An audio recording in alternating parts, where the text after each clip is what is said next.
Buenas noches, mi nombre es Silvia Joana Repiso Benítez. Estoy cursando el curso de análisis exploratorio con Python.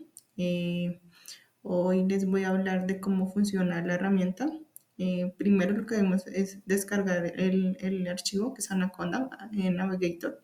Como ya lo tengo descargado, lo único que hay que hacer es ir a la página oficial y descargar el archivo y hacer su debida instalación. Lo primero que vamos a hacer es abrir la aplicación que es Anaconda Navigator. Le damos a abrir.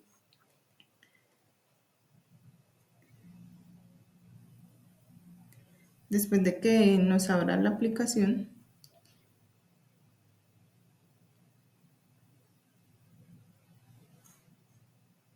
esperamos aquí unos segundos hasta que ya abra la aplicación. Se depende también la capacidad de procesamiento del computador. Es importante tener una buena máquina.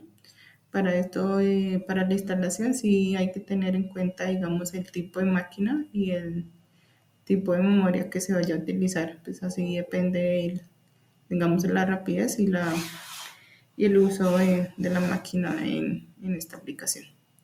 Listo, estando aquí, vamos aquí a Jupyter Lab, le damos Launch para poderlo abrir. Se demorará unos segunditos más y nos llevará a una pestaña en línea donde allí se va a trabajar. Aquí me la abre. En este caso voy a explicar un análisis de un caso propuesto. Este caso propuesto es hacer un análisis de una inmobiliaria que está vendiendo inmuebles, entonces hay que hacer el análisis según las necesidades que se observen. Bueno, aquí ya teniendo el Jupyter abierto para trabajar en Python, se hace el procesamiento del archivo CSV, que es el archivo original inicial. Entonces, donde en inicio se define la ruta del archivo donde yo lo tengo guardado o lo he instalado para poder, digamos, leer todos los archivos. Entonces se genera este código y este se genera a través de un data fragment, que es un DF.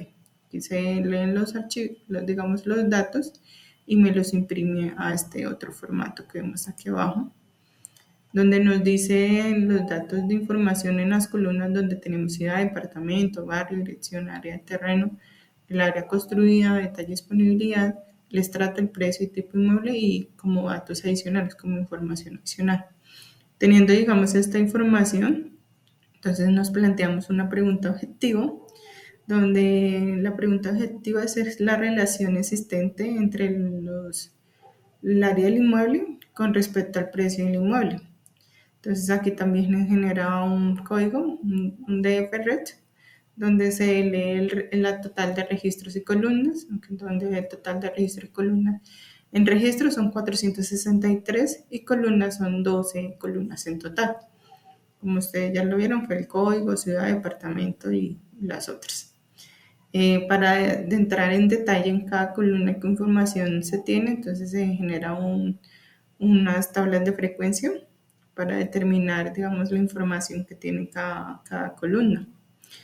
Teniendo esa información, pues podemos ver que hay una gran información relevante para el análisis posterior, en donde se pueden identificar también si estas columnas son categóricas o numéricas. Las categóricas se saben que son cualitativas, donde se ve que son la ciudad, departamento, barrio, dirección y las otras. Y en las numéricas, pues se saben que son valores numéricos, en donde está el código, el área del terreno, el precio y el área construida.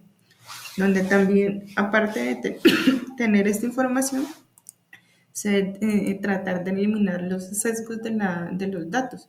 Entonces aquí se evidencia que hay columnas con valores nulos o valores erróneos. Entonces aquí para poder identificar qué valores nulos hay, se identifica que entre el barrio y los datos adicionales hay una cantidad de datos que son nulos o erróneos. También para como que tener una mayor calidad de los datos, se hace un registro de datos duplicados para saber si los datos que están existentes en ese data frame no estén duplicados y pues para tener mayor relevancia en el análisis. También se hace un análisis estadístico, pues para determinar las estadísticas de la media, moda, mediana y desviación estándar, los cuartiles que son los máximos y los mínimos. Aquí se pueden observar el código que se utilizó y los resultados obtenidos. También se identificó que hay columnas erróneas, como anteriormente le estaba comentando. Los datos erróneos tenemos las columnas los barrios y los datos adicionales, que es importante tener en cuenta en la hora del análisis si yo deseo cómo limpiar esa información, tener en cuenta que los datos no sean mayor al 50% de los registros, pues básicamente porque si tengo mayor datos nulos, o sea, la información que me están dando no es tan relevante en el análisis y tengo que replantearme esa información de los datos. También para, digamos, identificar los valores atípicos, se generan, digamos, los gráficos para poder identificar qué es lo que hay en los datos que me dé mayor relevancia y poder yo analizar muy bien si hay una relación o correlación o hay una variancia entre los datos. Entonces, para eso yo utilizo como una relación entre dos o varios datos para mirar si hay similitud o hay como una especie de como sesgo, algo así más o menos, para poder llevar un dato más relevante. Tenemos, digamos, una gráfica de dispersión, una gráfica de frecuencia, pues para tener más claros los datos que me están presentando. También tengo los histogramas de frecuencia de calor, pues esto teniendo en cuenta que yo estoy haciendo un análisis dentro del área y versus el precio del inmueble, que podemos ver en cómo se comporta el área versus el precio, donde hay hay como una cierta correlación y variación entre ellos. Entonces, entre mayor sea el área del terreno sea construido o solo el terreno en sí, pues hay una diferenciación y hay como una similitud en sus precios. Para poder identificar también hay que hacernos una pregunta si quiero limpiar los datos, si quiero también generar información importante, anexar columnas, anexar, digamos, para poder tener más